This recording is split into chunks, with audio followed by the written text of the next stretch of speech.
या busy crossing road है 70 to 80 होता है, इसलिए इनटॉलरेबल है। टॉलरेबल साउंड है, थोड़ा प्रॉब्लम रहेगा। Next is motorcycle heavy vehicle, truck या फिर आपको बस के जो साउंड है वो 90 to 100 105 dB होता है, जिनको हम लोग नॉइज बोलते हैं, वेरी लाउड अनकंफर्टेबल। लाइटनिंग जो बिजली चमकती है 120 to 130 very uncomfortable and loud sound. Jet aeroplane, ये तो हम हमारे घर में होते हैं इसलिए बिजली का आवाज कम सुनाई देता, आप ग्राउंड में जाओ तो बहुत तेजी से आता है। जेट एरोप्लेन का साउंड लाउडनेस होता है 130 dB, जो पेनफुल साउंड हम हमारा कान बंद कर देते हैं। नेक्स्ट इज नॉइज पोल्यूशन, ये तो बहुत बचपन की बात है। अनडिजायरेबल अनवांटेड एनवायरमेंट में जो डिस्टर्बेंस प्रोड्यूस किया जा रहा है that is known as noise pollution. तो disturbance produce in the environment by undesirable loud and harsh sound from the various sources is called noise pollution। ये अभी नया नया फिनोमिनन है क्योंकि सारी चीजें मशीन और सारा जो डेवलपमेंट है अभी अभी हुआ है इसी सेंचुरी में।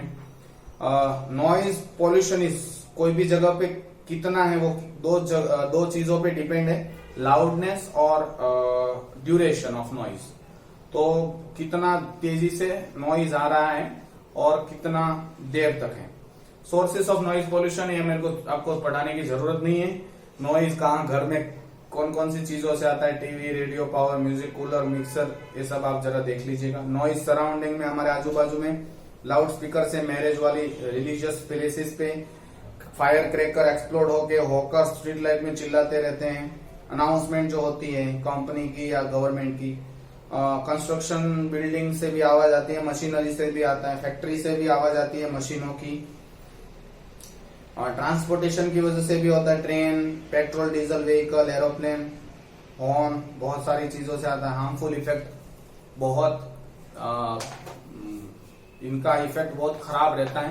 हार्मफुल इफेक्ट में सबसे पहला, दो लोगों के बीच में जो बात चल रही है, फॉर एग्जांपल दो लोग बात कर रहे हैं और ट्रक तेजी से निकला, तो उस जब ट्रक निकलेगा तो आपकी बात इंटरप्ट हो जाएगी, आप मतलब आप बात करना बंद कर देंगे, अदरवाइज सुनाई नहीं देगा।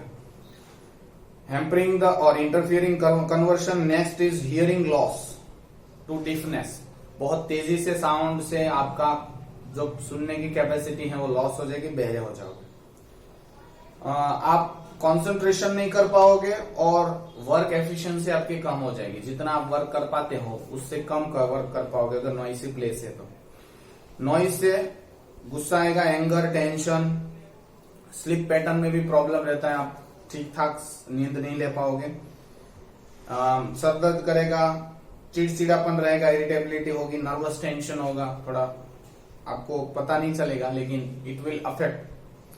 Noise can cause loss of night vision as well as colour blindness, तो ये दोनों ब्लाइंडनेस कर सकता है, night blindness and colour blindness.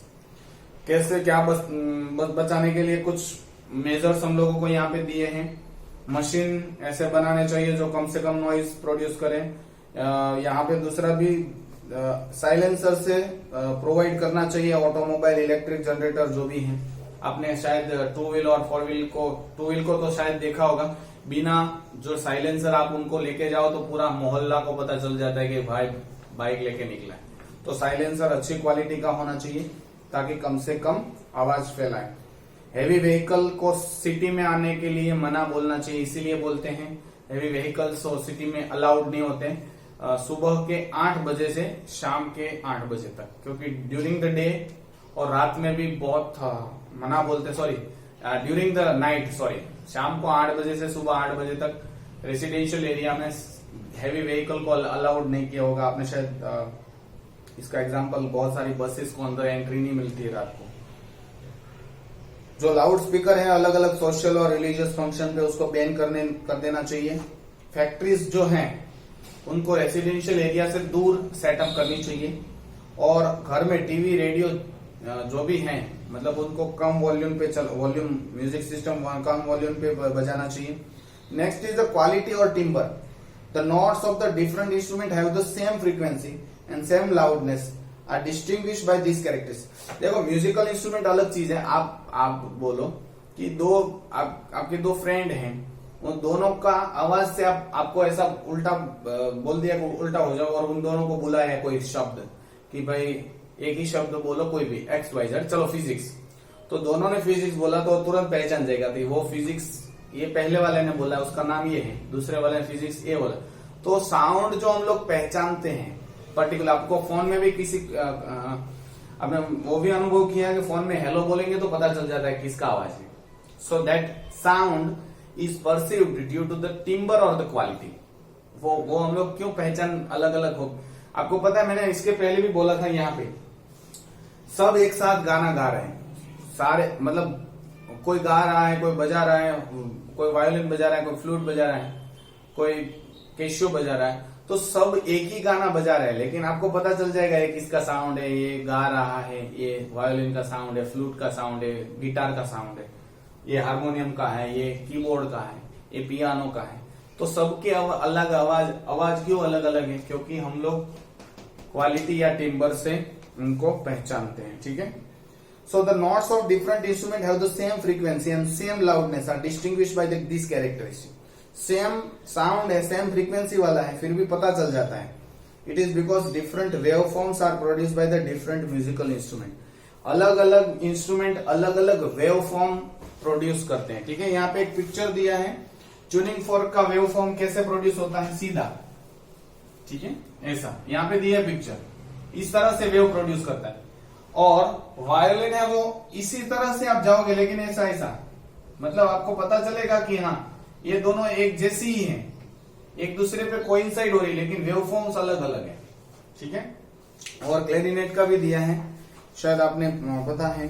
Now sound produce by different musical instrument, ये अलग अलग होते हैं, वेवलेंथ अलग होती है, लाउडनेस अलग होती है, वेवफॉर्म अलग होती है अलग अलग इंस्ट्रूमेंट में। ठीक है।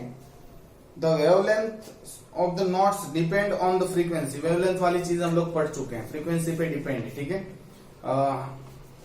ये वाला फ्रीक्वेंसी पे वेवलेंथ डिपेंड है। ठीक है।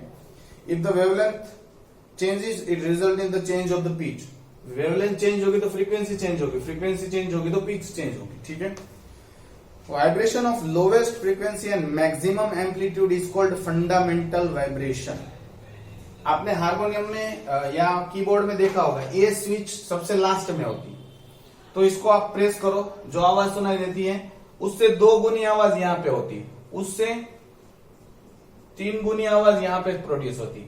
तो इसी को हम लोग, ये वाली चीज है उसको हम लोग फंडामेंटल वाइब्रेशन या तो वाइब्रेशन फ्रीक्वेंसी बोलते हैं, फंडामेंटल वाइब्रेशन बोलेंगे। पहला जो है उसको फंडामेंटल वाइब्रेशन बोलेंगे, और बाकी का जो है ये वाला और इसके बाद और उसके बाद वो सारे सब्सिडरी वाइब्रेशन बोलते हैं।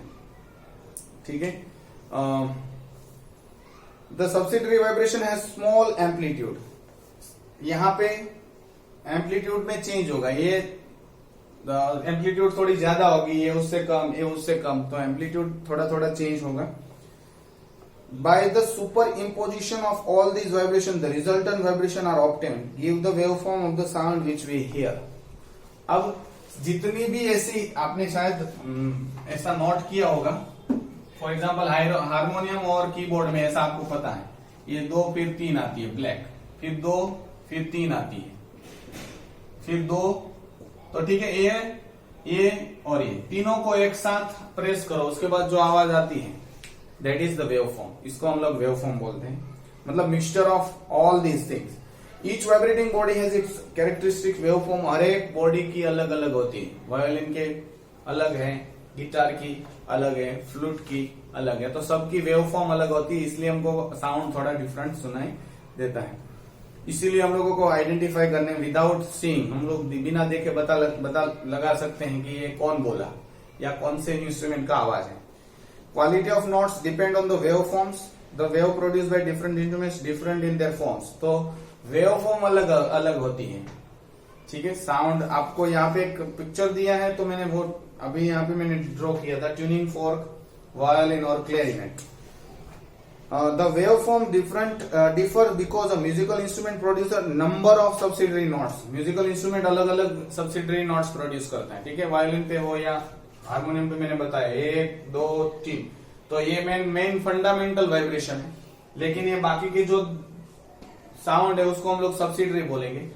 तीनों को एक साथ बजाएंगे तो हम लोग बोलेंगे उसको वेवफॉर्म। कौन सा साउंड प्रोड्यूस करता है, वेवफॉर्म। ठीक है।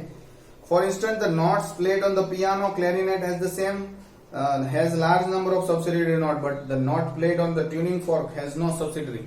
ट्यूनिंग फॉर्क पे एक ही आवाज आता है, दूसरा सेम टाइप का आवाज नहीं आता है, एक ही आवाज आएगा, उसका जो फिक्स है वो. This difference in subsidiary note further depend on the shape, size and material of the musical instrument. Instrument पे डिपेंड करता है कि कौन सी subsidiary notes प्रोड्यूस कर पाएगा. Thus the ultimate waveform of musical note forms a musical instrument is such that it differ from other music. तो waveform अलग अलग इंस्ट्रूमेंट अलग अलग प्रोड्यूस करते हैं. These make possible to distinguish musical note from the one musical instrument to another musical instrument. तो यही एक चीज है, इसी से पता चलता है कि वेवफॉर्म कौन से टाइप की है. अगर वेवफॉर्म अलग अलग है इसीलिए तो सब इंस्ट्रूमेंट अलग अलग बजते हैं. Such as a guitar, violin, even without seeing them. Similarly हम लोग पता लगा सकते हैं गिटार और वायोलिन कौन सा बज रहा है. Similarly we can distinguish between the voice of two person. हमको पहचान वाले दो इंसान है, उनकी आवाज हम लोग पता लगा सकते हैं फोन पे भी. Much the same way anybody can sing a song. हम लोग सब गाना गा सकते हैं, लेकिन कुछ ही अच्छे सिंगर कहलाते हैं. ठीक है, जो बड़े बड़े सिंगर है उनकी क्वालिटी जबरदस्त होती है साउंड की. So it is because the quality of the sound produce by them is far superior. उनकी जो क्वालिटी होती है साउंड की बहुत आगे होती है. And has more pledging effect on the our year. उनके जो गाने की जो आवाज का इफेक्ट है हमारे कान पे ज्यादा प्लीजेंट रहता है. प्लीजेंट मतलब बहुत अच्छा लगता है. So this is the completion of this chapter sound.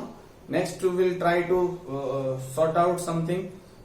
पता नहीं क्या लेंगे अभी नेक्स्ट. तो यहां तक हम लोगों ने साउंड चैप्टर कंप्लीट कर दिया है. Thank you.